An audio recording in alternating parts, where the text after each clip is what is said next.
গোরা কি সত্যি নেহাকে বিয়ে করে এলার সব স্বপ্ন চিরতরে ধ্বংস করে দেবে, নাকি এলার চোখের জল আর কাঁপা হাত দেখে তার হৃদয়ের গভীরে লুকিয়ে থাকা ভালোবাসা আবার জেগে উঠবে এবং শেষ মুহূর্তে সবকিছু ওলটপালট হয়ে যাবে? হ্যাঁ, এমনটাই দেখতে চলেছি আমরা মিলন হবে কতদিনের আগামী পর্বগুলোতে।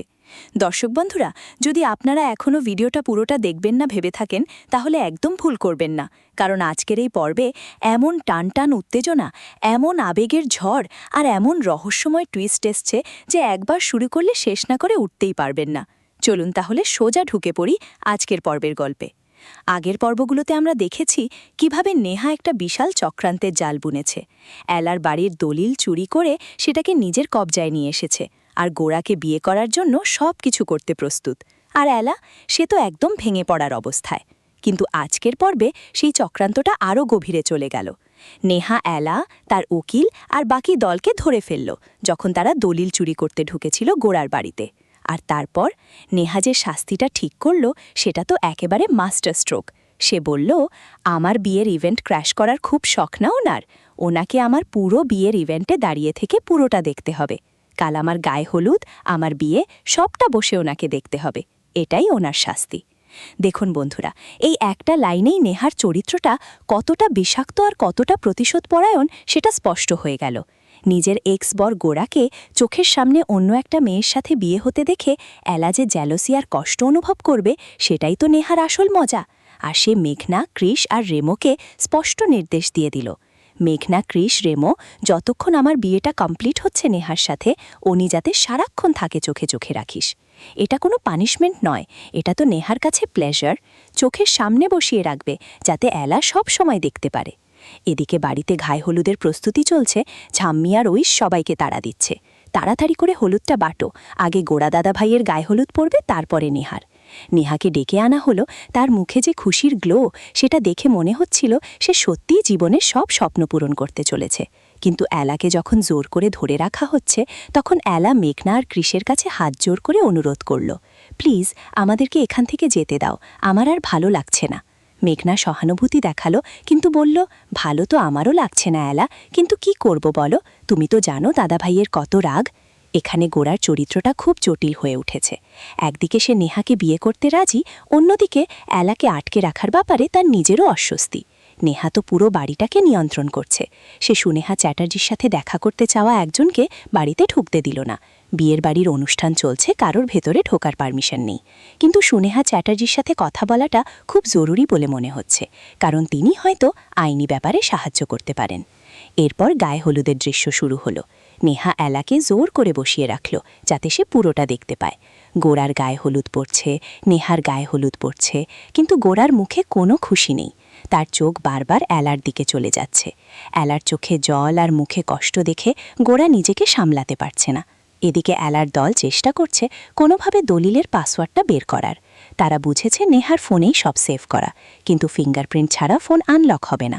তাই তারা ভাবছে কিভাবে নেহার ফোনটা হাতানো যায়। বন্ধুরা, এই পর্বে প্রত্যেকটা চরিত্রের ভূমিকা খুব স্পষ্ট হয়ে উঠেছে। নেহা একদম ভিলেন মোডে, সে কোনো কিছুতেই পিছু হটবে না। দলিল দিয়ে সবাইকে ব্ল্যাকমেল করছে, গোরাকে জোর করে বিয়ে করতে চাইছে, এমনকি ঋদ্ধিকে টাকা দিয়ে মুখ বন্ধ করছে। গোরা, সে দ্বিমুখী। একদিকে নেহার সাথে বিয়ের প্রস্তুতি, অন্যদিকে এলার প্রতি তার অবচেতন ভালোবাসা বারবার বেরিয়ে পড়ছে। এলা সবচেয়ে শক্তিশাল। সে ভেঙে পড়েনি, বরং বিক্রমবাবুকে বিয়ে করে নতুন জীবন শুরু করার সিদ্ধান্ত নিয়েছে। এটা গোরাকে চ্যালেঞ্জ করার মতো। মেঘনা, কৃষ, রিমো গোরার পক্ষে আছে, কিন্তু এলার প্রতি তাদের সহানুভূতি আছে। ঝাম্মি আর ঐশ বাড়ির বয়স্ক মানুষ হিসেবে সব কিছু সামলাচ্ছে, কিন্তু তারাও বুঝতে পারছে এই বিয়েটা ঠিক হচ্ছে না। আমি বলবো এই পর্বের সবচেয়ে বড় হাইলাইট ছিল এলা আর গোরার মুখোমুখি সংলাপ। যখন এলা জিজ্ঞেস করল গোরার চোখের জল কেন পড়েছিল মেহেদিতে, তখন গোরা যে অস্বীকার করল সেটা তো স্পষ্ট মিথ্যা। তার চোখ বলছিল অন্য কথা। এলার সিদ্ধান্তটা বিক্রমবাবুকে বিয়ে করার, এটা গোরাকে একদম নাড়িয়ে দিয়েছে। নেহার পাসওয়ার্ড প্রোটেক্টেড লকার আর ফোনের রহস্য তো আরও টেনশন বাড়িয়ে দিল। এখন প্রশ্ন হলো, আগামী পর্বে কি হবে? আমার প্রথম থিওরি, গোরা শেষ মুহূর্তে বিয়ে ভেঙে দেবে, কারণ তার চোখে যে কষ্ট ছিল সেটা আর লুকানো যাবে না। সে এলাকে ছাড়া থাকতে পারবে না। দ্বিতীয় থিওরি, এলার দল কোনোভাবে নেহার ফোন হাতিয়ে পাসওয়ার্ড বের করে দলিল উদ্ধার করবে। আর তৃতীয় থিওরি, বিক্রমবাবু হয়তো নেহার চক্রান্তের অংশ নয়, বরং এলাকে সত্যি সাহায্য করতে চাইবে। প্রোমোতে যদি কিছু দেখানো হয় তাহলে সেটা আরও ক্লিয়ার হবে, কিন্তু আমার মনে হয় গোড়া এলার মিলনটা আর বেশি দূরে নেই। এবার আপনাদের কাছে প্রশ্ন রাখছি। 1. গোড়া কি আসলেই এলাকে ভালোবাসে, নাকি সে নেহার চাপে পড়ে বিয়ে করছে? 2. এলা বিক্রমবাবুকে বিয়ে করলে গোড়া কি করবে বলে আপনারা মনে? কমেন্টে আপনাদের মতামত অবশ্যই জানাবেন। আপনাদের থিওরি শুনতে আমরা খুব আগ্রহী। দর্শক বন্ধুরা, আজকের এই পর্বটা সত্যিই হৃদয় ছুঁয়ে গেছে। গোড়া আর এলার মধ্যে যে অদৃশ্য টান, সেটা যতই চক্রান্তের জালে আটকে যাক না কেন, ভালোবাসা শেষ পর্যন্ত জিতবেই বলে আমার বিশ্বাস। নেহার মতো চরিত্র আমাদের শেখায় যে প্রতিশোধ কখনো সুখ দেয় না, আর এলার মতো শক্তিশালী নারী আমাদের অনুপ্রাণিত করে যে কষ্টের মধ্যেও নতুন করে শুরু করার সাহস রাখতে হয়। গোড়ার দ্বিধা আমাদের সবাইকে ভাবায় যে সত্যিকারের ভালোবাসা কখনো লুকিয়ে থাকে না। আপনারা যারা এতক্ষণ ধৈর্য ধরে পুরো রিভিউটা শুনলেন, তাদেরকে অনেক অনেক ধন্যবাদ। ভিডিওটা যদি ভালো লেগে থাকে তাহলে লাইক করতে ভুলবেন না।